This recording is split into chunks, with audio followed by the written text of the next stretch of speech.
본 방송에서 제공하는 투자 정보는 투자 판단에 대한 조언입니다. 방송에서 제공하는 주식의 가치, 가격 상승 및 하락에 대해서는 방송사에서 보장하지 않습니다.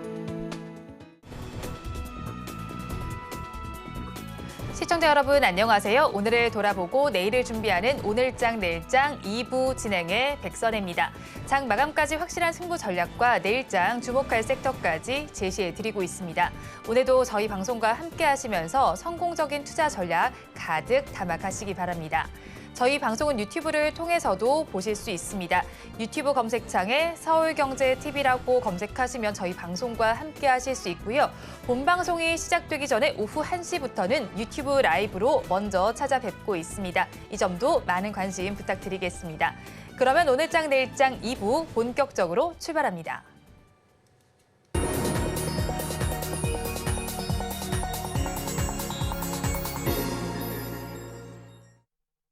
오늘도 두 분 모시고 시장의 흐름 이야기 나눠보도록 하겠습니다. 하이투자증권 스마트 PB센터 이청원 PB 그리고 글로원 파트너스의 이성웅 이사 두 분 나와 있습니다. 두 분 어서 오세요. 안녕하세요.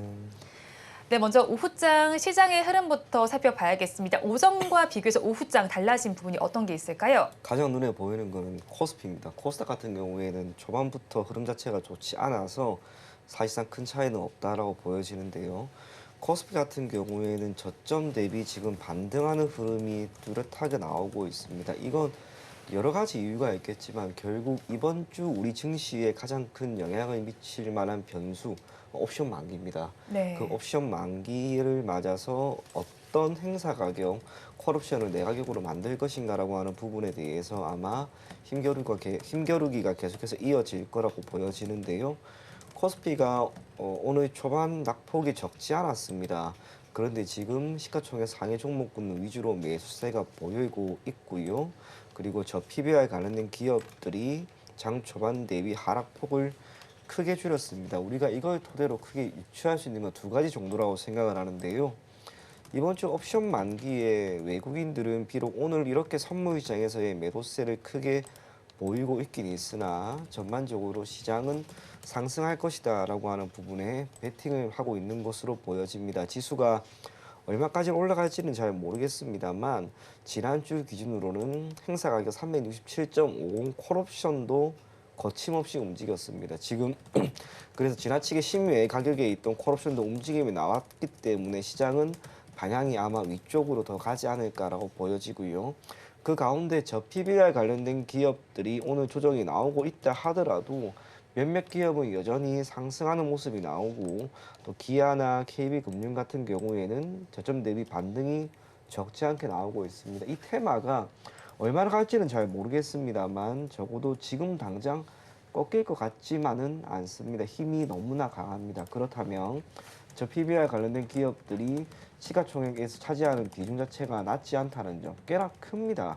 그것만으로도 지수가 올라갈 수 있기 때문에 시장은 전반적으로 오를 것이다 라고 여러분들이 생각을 하고 접근하셨으면 좋겠고요.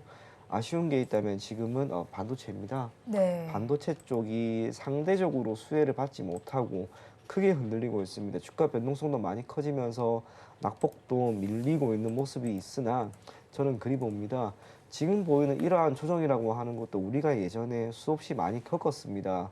그렇기 때문에 반도체 쪽에서 이렇게 조정이 나온다 하더라도 어느 시점에 맞추어서 저가 매수세가 크게 유입될 수 있다고 봅니다. 그런 면에서 지금은 상대적으로 반도체 쪽에 매수세가 없지만 그래도 투자를 하기에 매력적인 구간은 되었다라고 보이는 만큼 이 또한 다음 주도 섹터로서 여러분들이 계속 눈여겨볼 것을 권해드리겠습니다. 네, 우리 증시는 앞으로는 추가로 상승할 가능성이 있고요. 반도체주에 대해서 면밀하게 살펴보자라고 정리를 해주셨습니다. 그렇다면 이사님께서 오늘 시장 어떻게 바라보셨을까요? 오늘 장 초반에는 지수가 우리나라 코스피 기준으로 30포인트 이상 하락이 나왔었고 크게는 한 50포인트 이상까지 조정이 나왔었어요. 그럴 때 조정 나올 때가 시가총액 상위주들이 밀리면서 최근에 시가총액 15위권 중에서 가장 강했던 자동차가 약한 모습이 나왔었는데 오늘 거버넌스 포럼이 10시 반에 있었고 이 기점으로 다시금 현대차가 반등이 나오기 시작을 했어요. 그런 모습에 따라서 좀 지수를 잡아주는 형태가 나왔고 동반해서 오늘 약세를 나타내던 은행주 같은 경우도 업종이 한 5% 정도 조정이 나왔었는데 한 3% 이내로 지금 낙폭을 만회하는 모습이 나타남을 볼 수가 있습니다. 수급과 연결해서 보면 아까 짚어주신 요인처럼 외국인이 11,496계약 정도 선물을 매도를 하고 있고 오전에 의해서 이 계약수의 변화는 없고 여기에 더해져서 프로그램 매도 같은 경우가 금융투자 주체로 한 9천억 정도 매도가 나오고 있음에도 불구하고 지수가 17.32% 하락을 한다는 건 상당히 강한 모습이 연출이 되고 있다라고 볼 수 있습니다. 여기에 반대로 코스닥 같은 경우는 0.85% 정도 하락을 하고 있어요. 이게 수치로는 그렇게 조정이 크지 않은 상황인데 상대적으로 거래소 대비해서 시가총액 상위주들의 질적인 흐름도 좋지 않고 중소형주 같은 경우도 지수 대비해서 더 조정이 나오는 모습들입니다. 네. 그렇다 보니 코스닥 시장 같은 경우는 장 막판으로 갈수록 지금이 한 2시 57분 정도인데 장 마감까지 추가로 하락이 나올 가능성까지 보입니다. 그렇다 보니 코스닥은 시가총액 상위주라도 좀 빠른 매수는 아니라는 말씀을 드리고요. 시장이 전반적으로 정책을 기반으로 해서 이 부분을 밀고 올라오는 프로그램 매수 같은 경우가 저번 주에 강했습니다. 이 부분은 매수 강도를 놓고 봤을 때 단기의 시세가 마무리되지는 않을 것으로 보이고요. 다만 우리가 각 종목이라든지 업종에 대한 기준은 필요합니다. 저 PBR주 같은 경우를 부양하는 형태가 나타난다라고 하면은 그 PBR이 목에 찼을 때는 주가 변동성이 커질 수 있어요. 단적으로 오늘 기아가 그런 점을 보여줬고요. 네. PBR 기준으로 1.2배까지는 이제 상승이 나왔습니다. 그렇다 보니 여기에서는 주가 변동성이 커질 수 있음을 기억을 하고 상대적으로 현대차 같은 경우가 오늘 한 PBR 0.72배 정도까지 올라왔어요. 한 0.8배 정도까지는 상승이 가능한 그런 부분을 갖추고 있습니다. 많은 시장 참여자분들이 성장주를 많이 가지고 계실 텐데 지금은 성장주에 대한 고민도 해볼 필요가 있어요. 성장주의 바로미터는 금리입니다. 10년물 미 국채 같은 경우가 4%대까지 반등이 나오기는 했어요. 그다음에 여기 더해져서 파월 의장 같은 경우가 오늘 그 인터뷰를 통해서 금리 인상이 3월 당장은 아닐 수 있다는 점을 언급을 했습니다. 인하 말씀하시는 거죠? 네. 인하는 당장이 아닐 수 있음을 언급했습니다. 그렇다 보니 성장주는 여기에서 소위 말해서 좀 하락으로 더 가중이 되는 모습들이 있는데 반등이 먼저 나올 곳은 첫 번째로는 시가총액 상위주, 네. 두 번째로는 실적 기반에서 이제 이익 대비해서 시가총액의 매력도가 발생하는 쪽, 예를 들면 엔터, 미용기기 이런 쪽이 있겠고요. 그런 쪽이 먼저 반등이 나올 가능성이 높습니다. 지금은 눈치를 볼 때죠. 아무래도 대형주 쪽으로 수급이 집중돼 있다 보니까 중소형주는 빠른 매수는 아니지만 이 구간 안에서 좀 이익 대비해서 시가총액 매력도가 발생하는 쪽은 좀 챙겨 놓을 필요가 있는 상황, 즉 매수를 할 준비를 할 국면까지 도래를 했다는 말씀을 함께 드립니다. 네, 지금은 매수를 할 국면까지 도래했다라고 말씀을 해주시면서 오늘 시장 전반적인 상황에 대해서 먼저 체크를 전해주셨고요. 일단은 또 시가총액 상위 1위를 차지하고 있는 삼성전자에 대해서 오늘 아무래도 관심이 많으시지 않을까 싶습니다. 또 속보로 이재용 삼성전자 회장에 대해서 1심에서 무죄가 판결이 났습니다. 이 판결이 좀 미칠 영향이 있을 것 같은데 일단 당장은 주가에 반영이 되질 않는 것 같아요. 이사님께서는 지금 어떻게 보시나요?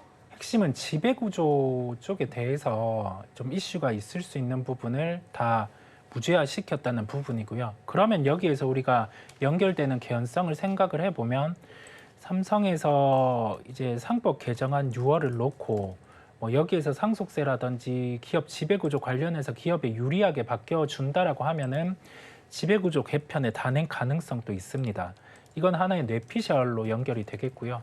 이게 실제 팩트화 된다라고 하면은 주가가 제일 강할 수 있는 거는 삼성물산, 삼성 SDS 여기 연결해서 삼성전자까지 좀 변화가 있을 수 있습니다. 그런데 삼성전자를 지금 지배구조 개편을 놓고 접근하기에는 좀 이른 측면이 있고요. 삼성물산 같은 경우가 지배구조 개편의 핵심이 될 수 있기에 지금은 삼성물산을 첫 번째로, 그다음에 삼성전자 같은 경우는 72,000원대에서 매수 가능, 삼성 SDS 같은 경우는 지배구조 개편이 도래했을 때 상법 개정안이 있는 6월 정도 관심을 좀 집중적으로 가지면 된다라는 결론이 나옵니다. 예, 업계도 다른 파장이 좀 미쳐지지 않을까 이번 판결이 어떻게 좀 판단될까요? 이 부분을 놓고는 핵심은 지배구조 개편에 대해서 가속화가 될 수 있다는 네. 점이에요. 왜냐하면 합병이 이루어진 기업들에 대해서 약간은 편법인지 아닌지를 놓고 설왕설래가 있었는데 이게 해소가 되었다는 점이겠고요. 그러면 지금 시장의 핵심과 또 맞아떨어지는 부분입니다. 우리가 다뤘던 건 기업 지배구조 개편, 그다음에 상속세에 대한 이슈가 이번에 정부에서 내놓는 저 PBR 기업에 대한 활성화 프로그램의 핵심이라는 네. 말씀을 짚고 갔었고요. 그렇다 보니 대기업 중에서 지배구조 개편이 단행될 수 있는 기업들을 지금은 주목을 할 필요가 있겠어요. 그게 현대차그룹, 네. 그다음에 삼성그룹, SK그룹, 하나그룹까지 이런 군으로 포함이 됩니다. 그래서 이쪽에 관련된 지주사들 연결해서 좀 센터에 서 있는 지주사들을 살펴볼 필요가 있다는 점을 함께 연결해서 말씀을 드립니다. 네, 연결해서 지주사들을 바라보자라고 정리를 해주셨고요. 또 유튜브 실시간 채팅창에 소녀를 그리다님께서 이야기를 좀 해주셨는데 저 PBR 주가 쉬어야 삼성전자나 SK하이닉스가 가지 않을까요?라고 이야기를 좀 전해주셨어요. PB님 의견 어떠실까요? 반반인 것 같습니다. 반반이요, 네. 최근에 삼성전자의 주가나 SK하이닉스의 주가가 대단히 나빴다라고 생각하지는 않습니다. SK하이닉스가 우선은 소폭 밀리긴 했지만 네. 삼성전자는 나름대로 잘 지켰습니다. 섹터 자체로 보면은 SK하이닉스나 삼성전자도 반도체죠. 그리고 코스닥 그리고 코스피에 있는 반도체 관련된 기업들의 주가는 저 PBR 관련된 기업들이 크게 올라가는 동안 말 그대로 크게 흔들렸습니다. 네. 반면 이 두 가지 기업은 그러진 않았거든요. 그도 그럴 것이 삼성전자와 SK하이닉스는 섹터 자체로 보면 반도체이긴 하지만 우리나라에 있는 시가총액 상위 1위, 2위, 3위 이런 기업들입니다. 네. 주가에 영향을 미칠 만한 가장 큰 변수는 역시 이 시장이 될 건데 최근에 시장이 좋았습니다. 특히 코스피가 너무나 좋았습니다. 만약에 코스피가 횡보 정도를 보였더라면 반도체 쪽에서 흔들림이 나타나기 때문에 삼성전자나 SK하이닉스의 주가가 밀릴 수 있었겠지만 시장이 잘 버텨주었고 오히려 올라가는 모습이 나왔기 때문에 두 기업의 주가도 나름 견고했다고 봅니다. 그럼에도 불구하고 저 PBR 관련된 기업들의 주가가 너무나 좋았기 때문에 상대적으로 소외된 면이 없지 않아 있었긴 있었지만 저 PBR 관련된 기업들의 주가가 오늘 조금 조정이 나오는 국면에서 삼성전자나 SK하이닉스가 그들만큼 변동성을 보이면서 주가에 조정이 나온다고 생각하지는 않습니다. 결국 삼성전자와 SK하이닉스는 저 PBR 관련된 기업으로 크게 부각되지 않아 이번 상승에 주가 상승이 나오지 못해 아쉬운 면은 있다 하더라도 저 PBR 관련된 종목이 쉬어간다라고 했을 때 이 기업들도 함께 쉰다라고 생각하지는 않습니다. 조금은 다르게 개별적으로 여러분들이 한번 바라보실 것을 권해드리겠고요. 참고로 삼성전자와 SK하이닉스는 결국에는 메모리 쪽, 반도체 쪽에서의 업황 개선이 얼마만큼 이루어지는지가 저는 중요하다고 봅니다.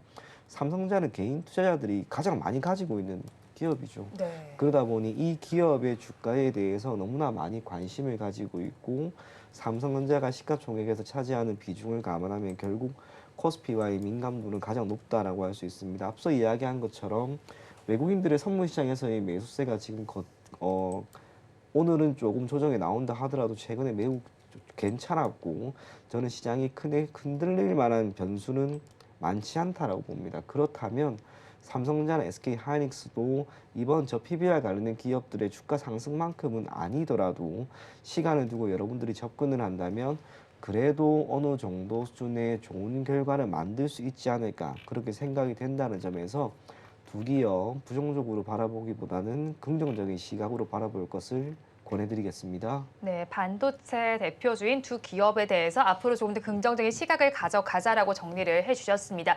그리고 앞서서 또 이사님께서 성장주에 대한 이야기를 해주셨는데 네. 오늘 엔터주의 주가 양상은 뭐 오늘뿐만이 아니고요. 최근 들어서 그다지 좋지를 못합니다. 특히나 네. 뭐 또 JYP 엔터 같은 경우에는 네. 자사주 매입 소식도 전해져 왔지만 네. 사실 여기에 증권가에서 목표 주가의 주줄이 내리고 있단 말이죠. 또 네. SM에서도 이슈가 나온 만큼 엔터주 전반에 대해서 좀 어떻게 파악해 가야 할까요?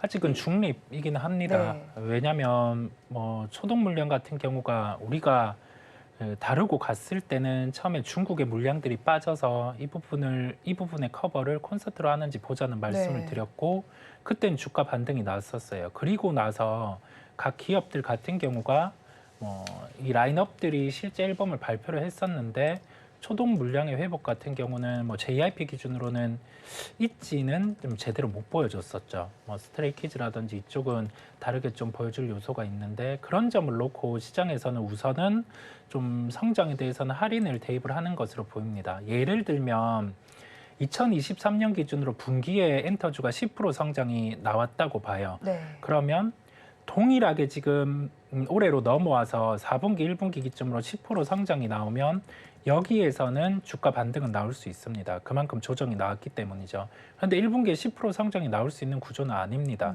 그렇다 보니까 시장 안에서는 어느 정도 작년만큼의 성장이 나오는 점을 보여주고 주가 반등이 있을 수 있다는 점을 말씀을 드리고 왜 이런 현상이 발생을 하냐라고 하면은 첫 번째로는 수급에 대해서 쏠림이 우선은 이익 대비해서 시가총액의 쌈도 있겠지만은 현금성 자산과 별도로 현금을 보유하고 있고 주주 친화적 정책을 단행할 수 있는 기업들로 좀 집중이 되는 모습이에요. 그렇다 보니까 저 PBR주 중에서 성장이 대입되는 자동차라든지 이쪽으로 좀 몰리는 모습들이고요. 이 수급이 반대돼서 좀 흘러온다라고 하면은 아까 말씀드린 것처럼 성장 요소들을 갖춘 쪽을 이제는 매수할 준비는 하는 거고 미리 막 급하게 매수를 할 필요는 없을 것으로 보입니다. 자금에 대한 행태의 변화를 확인하고 진입해도 되기에 이 시장 같은 경우는 확인에 대한 말씀을 강조드리는 이유가 가장 핵심이 이런 말이 있어요. 정부 정책에 맞서지 말라. 네. 이게 오랜만에 이 부분이 단행된 요소가 있다 보니 저도 저번 주 월요일부터 시장이 방향이 너무 쏠리다 보니까 고민이 큰데 이 연속성 같은 경우가 대기업에 아까 말씀드린 지배구조 개편의 요소가 있는 쪽들 이런 쪽들로 좀 수급이 계속 이어질 가능성이 있어 보여요. 그 점을 놓고 반대쪽의 시장 같은 경우는 준비를 하고 네. 보는 것으로 말씀을 드립니다. 네, 정부 정책에 맞서지 말라라는 말씀을 기억을 해주시면 좋을 것 같고요. 그리고 실적이 나와 있는 그룹에 대해서 좀 소개를 해드리겠습니다. 코오롱이 지금 실적 발표가 됐는데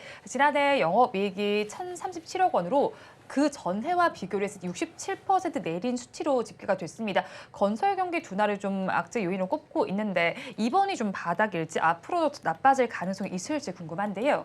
그게 두 가지를 이야기해 드리면 될 것 같습니다. 첫 번째로 주가가 지금 바닥일지에 대한 부분과 두 번째로는 건설 경기인데요. 주가의 바닥 부분은 아직은 명확하게 모르겠습니다. 지금 주가 흐름을 보게 되면 코오롱 같은 경우에는 아쉬운 게 있다면 주가 변동성 자체가 큰 기업이 아닙니다. 뿐만 아니라 거래량도 지금 많은 편이 아닌 거죠. 그렇게 되다 보니 개인 투자자가 되든 외국인이 되든 기관이 되든 시장으로부터 크게 관심을 받을 수 있을 만한 기업은 아니다라고 보여집니다. 시총도 대단히 큰 편이 아니기 때문에 아마도 오늘 정도 선에서 주가가 고점을 형성할 가능성을 배제할 수는 없을 것이다라고 보여지고요. 또 하나는 건설 경기입니다. 이제 건설 경기가 2021년 이후로 점진적으로 꺾였는데 네. 지금은 완전히 바닥을 찍었다라고 하는 평가가 나오다가 다시 또 들어갔습니다. 수도권은 물론이고 지방 같은 경우에는 매수세가 지금 완전히 실종이 되는 거죠. 금리 인하에 대한 기대감이 있음에도 불구하고 대출을 통해 자금 마련, 내 집 마련을 하고 있는 많은 분들이 이 대출 금리를 지금 쉽게 이겨낼 수가 없습니다. 그러다 보니 나타나는 현상이 올해 1월 초였던 걸로 제가 기억을 하는데요. 아파트가 되든 빌라가 되든 경매 물량이 사상 최대치로 나왔다는 겁니다. 아마 앞으로 나올 물량들은 더 있을 겁니다. 그리고 합리적인 투자자라면 지금 시점에서 새로운 무언가를 사기보다는 경매 등을 통해서 나오게 되는 조금 더 낮은 가격의 재화에 대한 매수세를 보일 것이다 라고 생각을 하고요. 건설 경기가 침체이다 보니 건설 업계 같은 경우 수익성이 매우 좋지가 않습니다. 네. 단순하게 서울이나 수도권 같은 경우 아파트의 경우 청약을 한다 하더라도 청약 경쟁률도 지금 매우 낮아졌고요.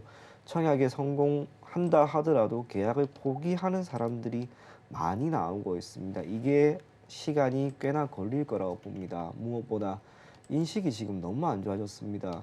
저 같은 경우에도 제 개인적인 이야기지만 최근에 제가 이렇게 아파트를 하나 청약이 되어서 하자 점검을 하고 왔는데 네. 생각보다 너무 안 좋아요. 지금 그런 게 너무 많은 거죠. 이미지 자체가 많이 훼손이 되다 보니까 새로운 아파트 분양이 나온다 하더라도 여기에 대한 관심은 뜨겁지 않을 것이고, 건설사 같은 경우에는 단순하게 아파트 공급 여기에 따른 수익만 창출하는 게 아닙니다. 토목, 건축 이 모든 것들이 다 포함이 되는데, 총선을 앞두고 이제 각 의원 또는 선거에 나가는 분들이 각 지역을 활성화시키기 위한 다양한 사회 간접 자본에 대한 투자를 하는데, 이것도 아직까지 크게 구체화된 건 아닌 것 같습니다. 그게 의미하는 것은 건설사가 단기적이 되든 중기나 장기적이 되든 이걸 타개할 만한 요인이 지금 매우 불분명합니다. PBR과 관련된 기업, 저 PBR 관련주로서 주가가 소폭 오른다 하더라도 실적이 이거를 아마 받쳐주지를 못할 거라고 보이기 때문에, 저는 건설주는 여러분들이 가급적이면 지금은 최대한 포트폴리오에서 배제하는 전략을 한번 취해 볼 것을 권해드리겠고요. 금리 인하가 당장 올해 된다 하더라도 건설 경기가 쉽게 살아나지는 않을 것 같습니다. PF와 관련된 부분도 무시할 수 없다는 걸 감안하면 건설주를 보유하고 있는 분들, 특히 코오롱 같은 기업을 오늘처럼 보유하고 있다면 저는 약간 이렇게 올라왔을 때가 비중을 오히려 조절하는 게 좋지 않을까, 그렇게 생각이 됩니다. 네, 건설주에 대해서는 비중을 축소해보는 것이 좋겠다라고 말씀을 전해주셨고요. 또 오늘 또 특징적으로 움직이는 종목이 쌍용 C&E가 아닐까 싶습니다. 지금 최대 주주인 한앤코 시멘트홀딩스의 공개 매수 결정이 내려지면서 지금 첫날이죠. 그런 만큼 8%대 강세 흐름이 나타나고 있습니다. 자진 상장 폐지를 추진할 예정인데 앞으로 한동안은 좀 이 종목을 바라봐도 괜찮은 건가요? 만약에 이 부분이 공개 매수가 단행이 되는 구조잖아요. 네. 그랬을 때는 공개 매수가 이상으로 주가가 움직이는 거는 이론적으로 맞지가 않습니다. 그렇다 보니까 여기에서 7,000원대 이상으로는 오르지 않는 모습들이고요. 여기에서 우리가 공개 매수에 대해서 이 부분을 단행을 했어요. 그러면 우리가 이 부분에 대해서 수락을 하는 건 구조상으로 세금이 발생을 하게 됩니다. 그렇다 보니까 한 6,960원 이 정도에서 거래가 되는 모습들인데, 신규 매수를 하실 분들은 공개 매수가 7,000원을 놓고 여기에서 60원의 차익이 발생하는 그런 부분의 거래는 안 하시는 게 낫고요. 그다음에 보유하고 계신 분들도 이 7,000원의 공개 매수가를 감안을 해서 차익 실현의 용도로 접근을 하는 것도 하나의 방법이라는 말씀을 드립니다. 최종적으로 이게 성공할지 말지 여부는 기일에 맞춰서 최종적으로 가서 그때 공개 매수에 해당하는 금액이 마무리가 돼야지 성공하느냐 마느냐 여부인데, 성공할 가능성이 높습니다. 그 부분을 놓고 이제 자진 상패 단계로 들어감에 따라서 신규 매수 같은 경우는 지금 구간에서는 실익이 없음을 말씀을 드립니다. 네, 지금 구간에서는 실익이 없다라고 좀 정리를 해주셨고요. 섹터별로 흐름을 좀 살펴본다면 오늘도 출산 장려 정책, 앞서서 또 정책과 관련된 이야기 나왔었는데 이쪽에서도 강세 흐름이 좀 나오고 있습니다. 이 안에서 가장 크게 좀 이끌고 있는 종목이다라고 본다면 삼성출판사가 12% 강세를 보이면서 지금 상승률을 좀 이끌고 있는데, 사실 여당이든 야당이든 저출산과 관련된 대책은 계속해서 내놓고 있습니다. 그런 만큼 총선까지 이쪽도 계속 바라봐도 괜찮은 걸까요? 저는 그렇게 권하고 싶지는 않습니다. 우리나라가 지금 저출산과 관련된 이야기가 지금 10년 이상 계속해서 나오고 있습니다. 그리고 정부 차원에서도 이와 관련된 정부 정책을 조금 더 넓히거나 여기에 따른 재원을 더 마련하기 위한 움직임을 보이고 있지만, 그런 이슈가 나왔을 때만 주가가 조금 움직였을 뿐, 관련된 기업들이 정책 수혜주다라고 우리가 판단을 하기에는 주가의 움직임은 그러지 않았던 것 같습니다. 오히려 이렇게 정부 저출산 관련된 종목으로 엮여 있는 기업들이 그저 개별적으로 실적이 잘 나오고 이슈가 있고 하는 기업들은 주가가 잘 올라가지만, 그렇지 않는 기업들은 주가가 이슈 나왔을 때 잠깐이었을 때가 더 많았던 것 같습니다. 본질적으로 우리가 생각을 한번 해보는 거예요. 앞으로 이 저출산이 해결이 될 것인가. 저도 아이가 2명이 있는데요. 네. 제 주위 보더라도 1명 아니면 0명 많습니다. 아이 3명은 정말 없습니다. 앞으로 저출산은 우리나라가 조금씩 더 심화될 거라고 보고요. 정부 차원에서 정말 크게, 그것도 단기간에 아주 큰 폭의 재원을 늘리지 않는 이상은 애석하게도 저출산 관련된 부분은 쉽게 해결이 되지 않을 겁니다. 출산되는 아이들이 줄어듭니다. 이와 관련된 산업이 조금씩 위축될 가능성이 저는 당연히 크다라고 보여집니다. 물론 아이들의 소비죠. 부모의 마음에 부모의 심리가 이제 하나밖에 없으니까 이 하나밖에 없는 내 아이를 위해서 조금 더 좋은, 조금 더 비싼 그런 걸 해주고 싶어하는 마음이 크긴 큽니다. 그러다 보니 오히려 동일한 제품이라 하더라도 가격을 높게 측정해서 시장에 내어놓으면 이게 선택을 받는 조금의 기이한 현상이 있습니다. 하지만 그것도 시간이 지나면 결국에는 제자리로 오지 않을까 그렇게 생각을 하기 때문에 저출산 관련된 기업들은 정부 정책 수혜주는 맞긴 맞으나 네. 그것이 하나의 산업으로서 팽창을 하기에는 꽤나 큰 어려움이 있습니다. 수요가 이를 뒷받침해주지 못한다는 것을 여러분들이 기억을 하시면서 이와 관련된 테마를 형성하고 있는 기업들은 단기적으로만 한번 바라볼 것을 권해드리겠습니다. 네. 지금 저출산과 관련된 부분은 정책적인 수혜를 받을 수는 있겠지만 이 사업이 크게 확장되기까지는 어려움이 있겠다라고 정리를 해주셨습니다. 자, 지금 시간 3시 16분을 가리키고 있는 만큼 종가 베팅할 섹터를 좀 먼저 알아봐야겠습니다. 네. 이사님께서는 어떤 섹터에서 가지고 오셨나요? 저는 이제 실적 시즌이 도래를 한 상황이고 여기에 맞춰서 게임주 같은 경우가 이번 주부터 다음 주까지 연속해서 실적 발표를 합니다. 그래서 게임 업종을 말씀드리려고 하고요. 단순히 실적 이벤트 플레이를 하기보다는 게임주의 특성, 그다음에 이와 관련해서 이 부분을 놓고 어떤 종목을 접근할지까지 말씀을 드리려고 합니다. 오는 7일이죠. 7일에는 웹젠 위메이드의 실적 발표가 예정에 있습니다. 웹젠 같은 경우는 실적에 대한 특이사항은 없고 위메이드 같은 경우는 이제 위믹스에 대한 이슈가 마무리되었기 때문에 컨퍼런스 콜에서 여기에 대한 부분을 다루고 그 다음에 이제 미르 M과 관련된 판호 발급 그 게임에 대해서 어떤 식으로 마케팅을 할지를 다룰 것으로 보입니다. 8일은 크래프톤과 카카오 게임즈의 실적 발표 예정에 있습니다. 크래프톤 같은 경우는 원게임에 대한 부분이 장점이자 큰 단점인데 올해 같은 경우 신작 2개에서 3개 발표가 있기 때문에 여기에 대한 스케줄을 발표할 것으로 보이고요. 카카오 게임즈는 특이사항은 없습니다. 네. 그다음에 8일 같은 경우 동일하게 NC소프트 실적 발표 예정에 있습니다. 신작 게임에 대한 스케줄을 체크를 해볼 필요가 있겠고 TL 같은 경우가 좀 실패한 측면이 있다 보니까 새로운 게임에 대한 일정에 따라 좀 주가 같은 경우는 반응을 할 것으로 보입니다.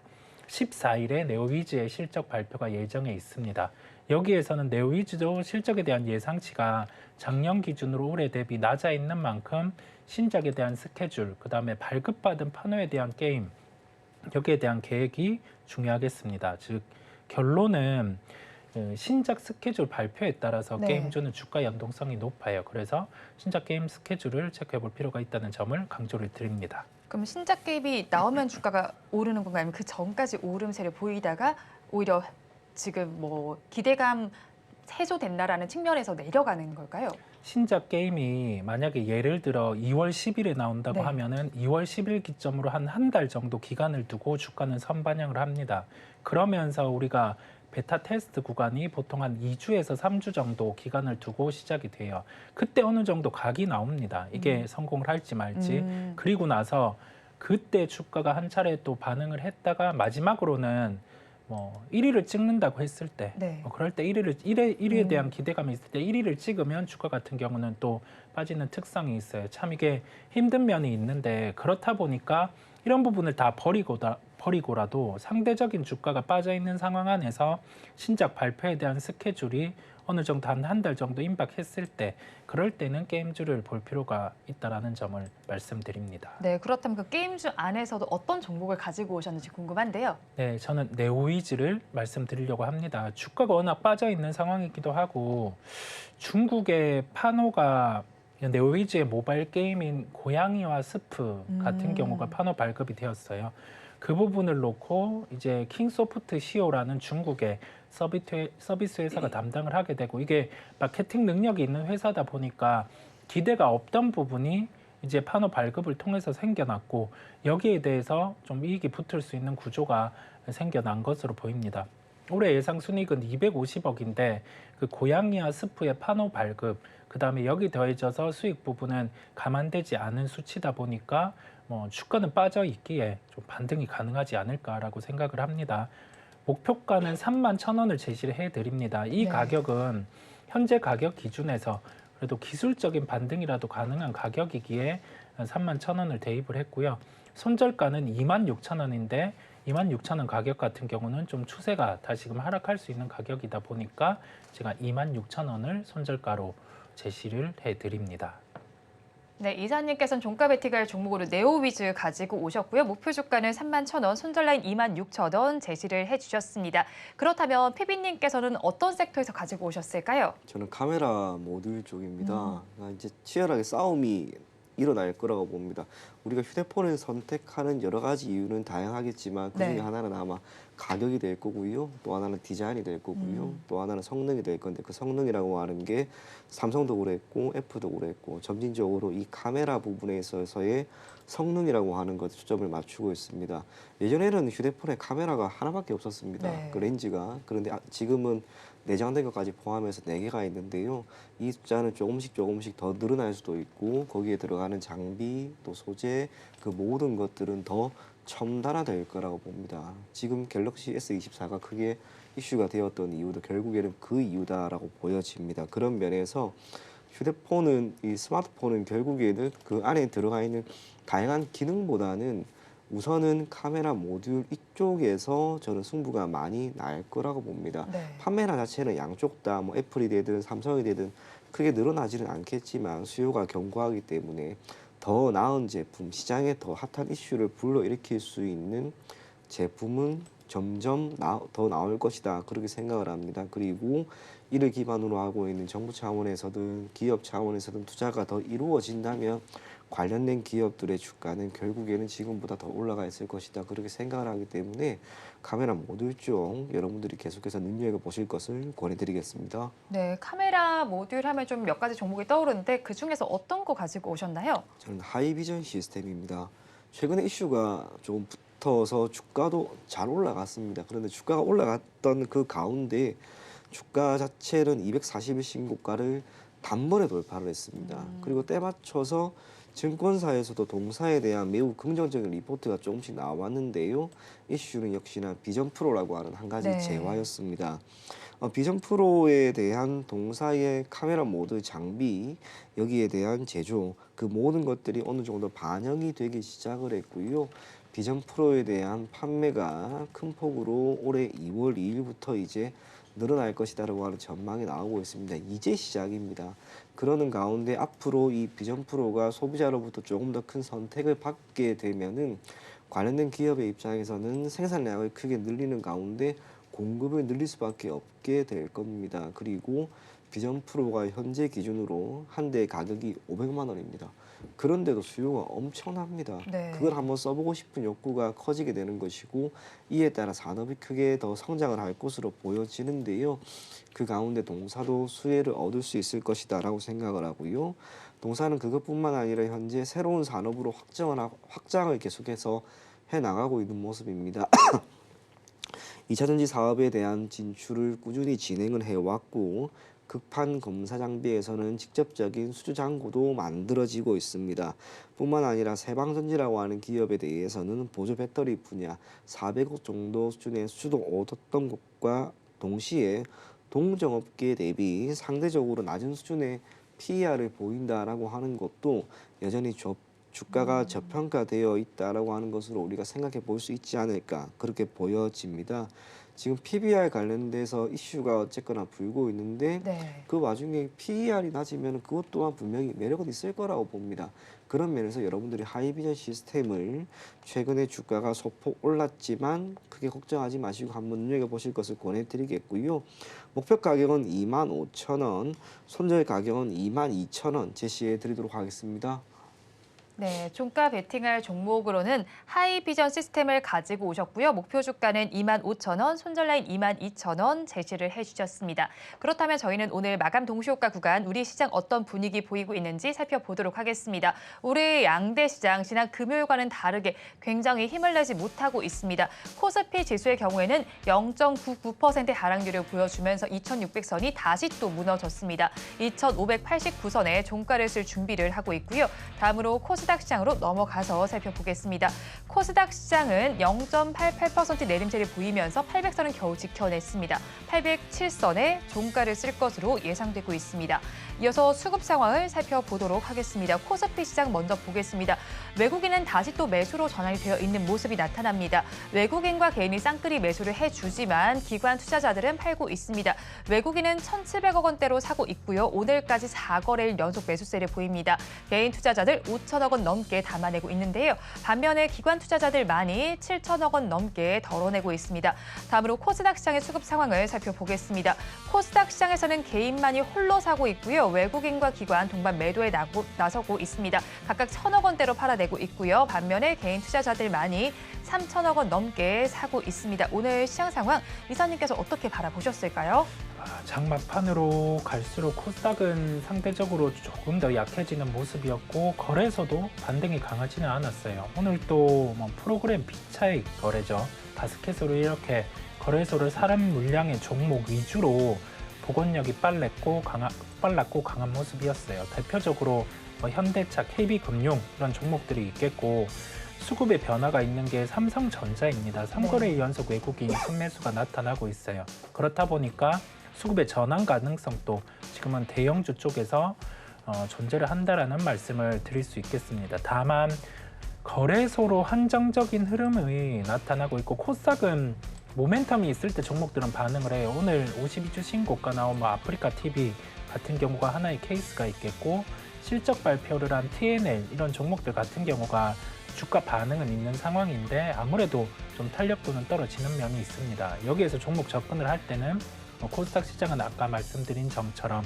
실적 기반의 종목, 그다음에 반대급부로는 모멘텀이 있는 종목들 위주.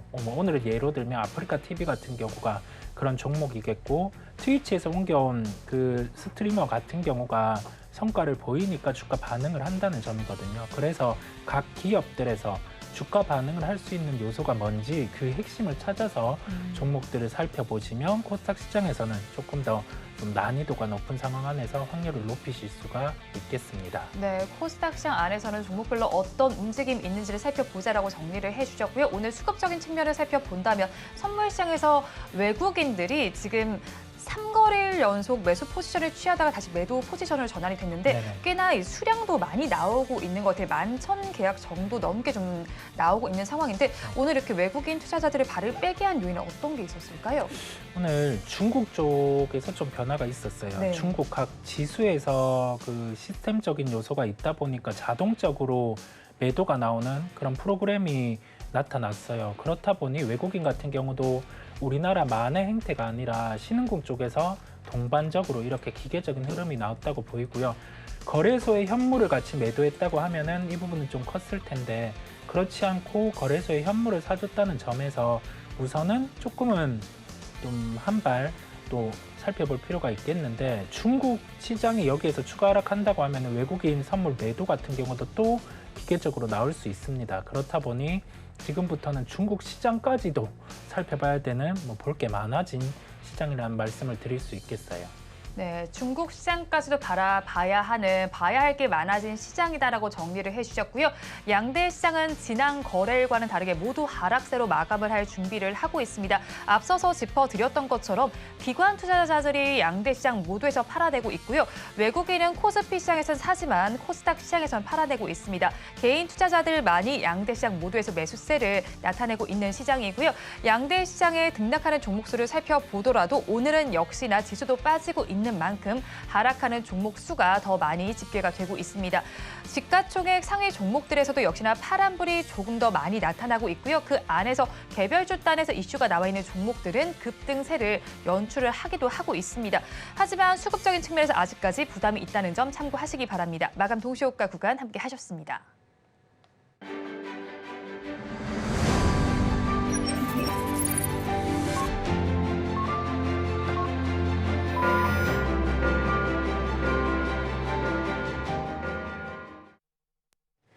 월요일인 오늘 우리 시장은 아쉽게 마감이 됐습니다. 업종별로 어떻게 마감을 지었는지 살펴보겠습니다. 코스피 시장 먼저 살펴보겠습니다. 지수가 하락세를 보인 만큼 하락한 업종이 조금 더 우세했습니다.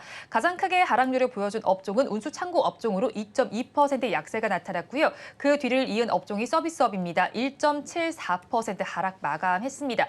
증권 업종이 그 뒤를 이어서 1.62% 약세를 보였습니다. 다음으로 코스닥 시장으로 넘어가서 살펴보겠습니다. 코스닥 시장에서도 역시나 하락한 업종이 더 많이 집계가 됐습니다. 그중에서도 가장 크게 힘을 내지 못했던 업종은 컴퓨터 서비스 업종으로 2.76% 하락 마감을 했고요. 그 안에서 가장 큰 하락률을 보여준 종목은 인성정보로 앞서서 짚어드렸던 원격 진료와 관련된 종목입니다. 다음으로 반도체 업종에서 2.46% 내림세가 나타났고요. IT 하드웨어 업종에서 1.97% 내림세가 관찰이 됐습니다. 자, 오늘 시장 굉장히 아쉽게 마감이 됐는데 PB님께서는 어떻게 바라보셨을까요? 나쁜 게 아니다라고 저는 이야기를 전해드리고 싶습니다. 이유는 오늘 시장이라고 하는 것은 어제까지 시장의 연속성이 있는 거죠. 그럼 네. 2월 전체를 한번 본다면 2월의 코스피 같은 경우에는 대략 3.7% 정도 올랐습니다.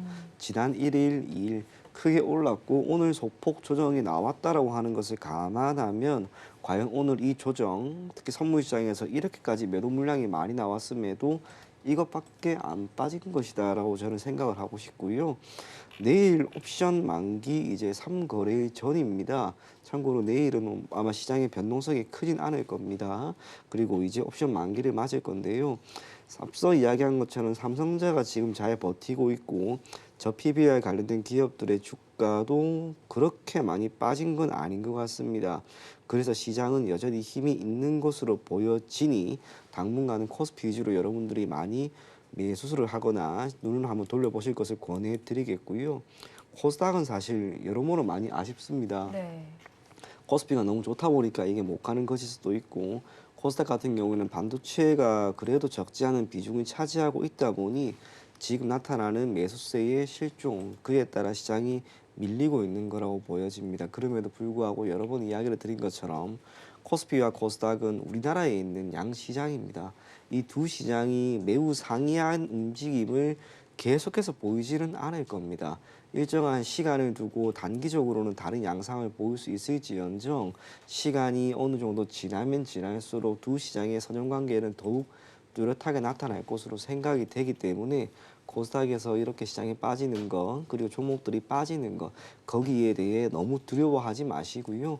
실적이 나오는 기업들 위주로 여러분들이 조금씩 담아간다면 시간이 결국 여러분들에게 좋은 결과를 주지 않을까 그런 생각이 들었던 오늘 장이었습니다. 네, 시장에 대해서 너무 두려움을 갖지 말자라고 정리를 해주셨고요. 저는 좀 궁금했던 부분이 오늘 환율도 오름세를 좀 나타냈잖아요. 네. 이런 부분들이 앞으로 좀 어떻게 나타나게 될까요? 그 환율이라고 하는 것은 결국에는 정의를 내리면 자국 통화에 대한 타국 통화의 상대적 교환 비율이거든요. 네. 이것은 원화의 가치가 떨어지거나 그 달러의 가치가 올라가면은 결국에는 환율은 또 변이 양상을 보이게 됩니다. 우리나라의 수출 지표가 조금씩 회복이 되고 있는 그런 모습입니다.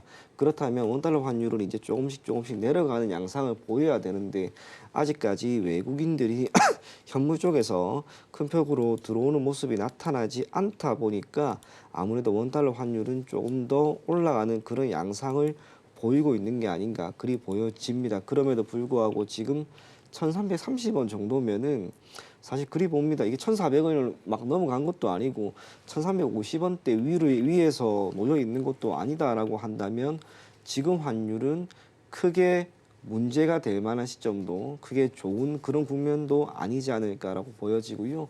제가 오늘 그런 기사를 하나 본 것 같습니다. 우리나라의 1월 외환 보유액이 상당 부분 줄어든 편에 속한다 그런 거였는데 아마 정부 차원에서도 이렇게 원달러 환율의 안정세를 위해서 방어를 하고 있는 거라고 보여집니다. 원달러 환율이 급격하게 올라가는 것은 매우 그 문제가 되기 때문에 네. 그런 면에서 원달러 환율이 1,360원, 70원 뭐 제가 지금 일봉을 보고 있는데요.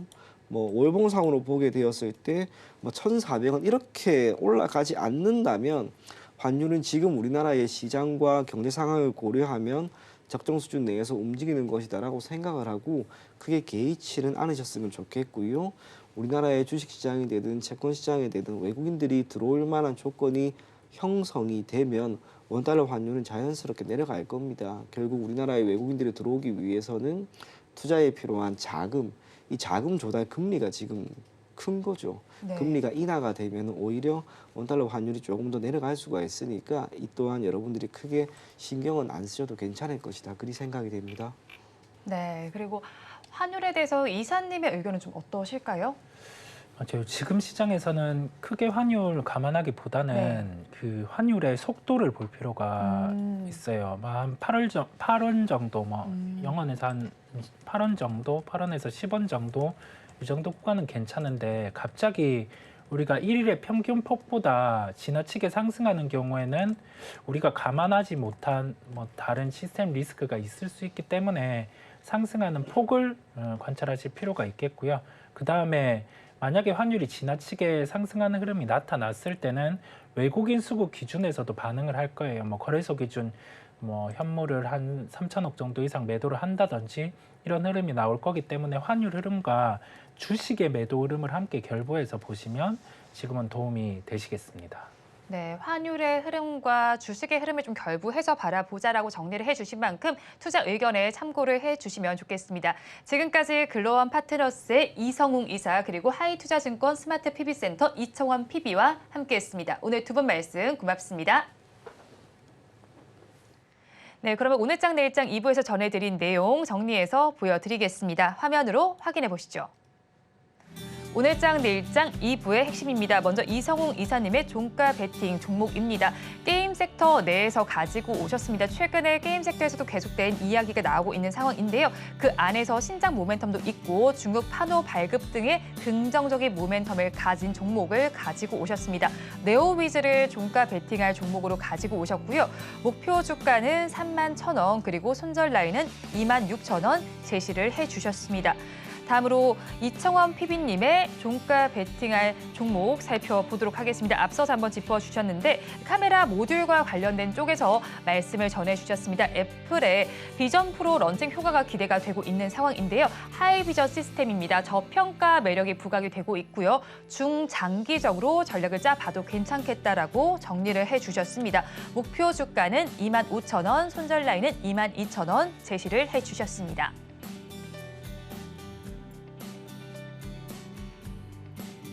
본 방송에서 제공하는 정보는 투자 판단에 대한 조언일 뿐 해당 주식의 가치와 수익률을 보장하지는 않습니다. 아울러 서울경제TV와 서울경제신문은 당사의 브랜드입니다.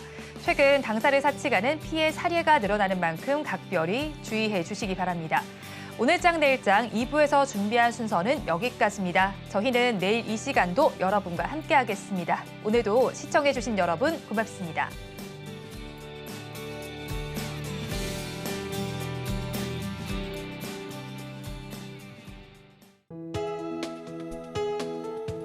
본 방송에서 제공하는 투자 정보는 투자 판단에 대한 조언입니다. 방송에서 제공하는 주식의 가치, 가격 상승 및 하락에 대해서는 방송사에서 보장하지 않습니다.